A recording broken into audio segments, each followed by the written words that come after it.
தமிழகத்தில் இந்தி திணிப்பை முயற்சிக்கும் மத்திய அரசு இருமாப்பின் உச்சத்துடன் செயல்படுகிறது என்று தமிழக காங்கிரஸ் கமிட்டியின் தலைவர் செல்வ பெருந்தகை தெரிவித்துள்ளார். கன்னியாகுமரி மாவட்டம் குழித்துறை பகுதியில் செய்தியாளர்களை சந்தித்த அவர், கல்விக் கொள்கையை ஒரு மாநிலம் ஏற்கவில்லை என்றால் விட்டுவிட வேண்டும், அதுதான் ஜனநாயகம் என்று குறிப்பிட்டுள்ளார். அதை விட்டுவிட்டு புதிய கல்விக் கொள்கையை ஏற்காவிட்டால் தமிழ்நாட்டிற்கான நிதியை வழங்க முடியாது என்று கூறுவது சர்வாதிகார போக்கு என்று செல்வ பெருந்தகை கூறியுள்ளார்.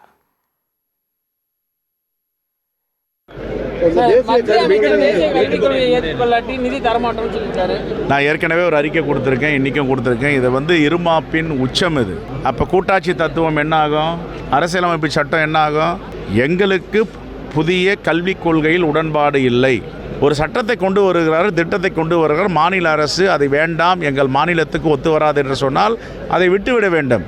அது தமிழ்நாடு அரசா சொல்லுது, தமிழ்நாடு மக்களுடைய குரல் அது.